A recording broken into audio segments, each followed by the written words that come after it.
അപ്പോൾ കൂട്ടുകാരെ എല്ലാവർക്കും നമസ്കാരം.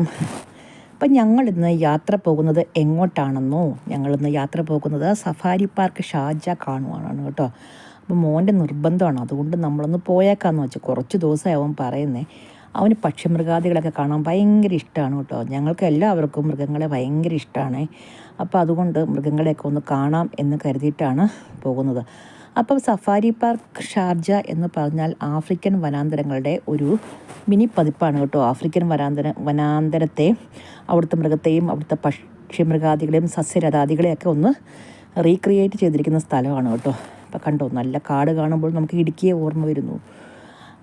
ഇവിടെ ഇതൊക്കെ വളരെ റെയറാണല്ലോ. അതുകൊണ്ട് തന്നെ ഇടുക്കിയിലുള്ള പല സസ്യജാലങ്ങളും ഇവിടെ ഉണ്ട് കേട്ടോ. അപ്പം നമ്മളിവിടെ എത്തിക്കഴിഞ്ഞു, പ്രകടന സ്ഥലത്ത് എത്തി. അതിനുശേഷം കാറ് പാർക്ക് ചെയ്തു. അതിനുശേഷം നമ്മളങ്ങനെ പൊയ്ക്കൊണ്ടിരിക്കുകയാണ് കേട്ടോ എൻട്രൻസിലേക്ക്. അപ്പോൾ ഇതും ആഫ്രിക്കൻ മോഡലിലാണ് ഉണ്ടാക്കിയിരിക്കുന്നത് എന്ന് വേണം മനസ്സിലാക്കാൻ. നമ്മൾ പോയിട്ടില്ല അവിടെ, എങ്കിലും അത് ആ ഒരു രീതിയിലാണെന്ന് തോന്നുന്നു. ഇതാണ് ടിക്കറ്റ് കൗണ്ടർ മാത്രമല്ല, അവിടെ ചെറിയൊരു ഷോപ്പൊക്കെ ഉണ്ട് കേട്ടോ. അപ്പോൾ നമ്മളെ ഒരു വണ്ടിയിൽ കയറ്റി ഒരു ചെറിയ സ്ഥലത്തേക്ക് കൊണ്ടുപോയി അവിടെ ആക്കും. അവിടെ നിന്നാണ് യാത്ര ആരംഭിക്കുന്നത്. അപ്പം നമ്മളങ്ങനെ പോവുകയാണ് കേട്ടോ. അപ്പോൾ അവിടെ ചെന്ന് നമ്മളെ ഇറക്കി അവിടെ നിന്നാണ് പിന്നെ നമ്മൾ യാത്ര ആരംഭിക്കുന്നത്. അപ്പം നമ്മളൊരു സ്ഥലത്തെത്തി, അവിടെ എത്തിച്ചേർന്നിട്ടുണ്ട്. അപ്പോൾ അവിടെ കുറേ ആൾക്കാരൊക്കെ ഉണ്ട് കേട്ടോ. എല്ലാവരും കൂടെ പോകാൻ വേണ്ടി തയ്യാറായി ഇരിക്കുകയാണ് കേട്ടോ. അപ്പം നമുക്ക് അവിടുന്ന് സ്റ്റാർട്ട് ചെയ്യണം. അപ്പോൾ അവിടെ പോകാൻ വേണ്ടി ഇരിക്കുന്ന ആളുകളുടെ ചിത്രങ്ങളാണ് കേട്ടോ.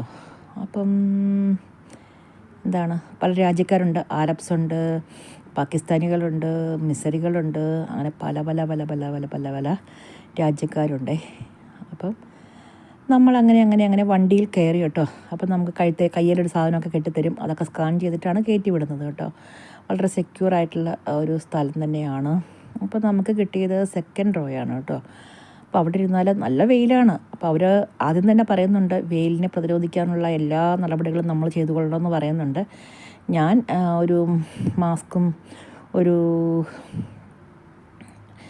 തൊപ്പിയൊക്കെ വച്ചിട്ടുണ്ട്. പിന്നെ വേറെ ആരും അങ്ങനെ വെച്ചിട്ടൊന്നുമില്ല.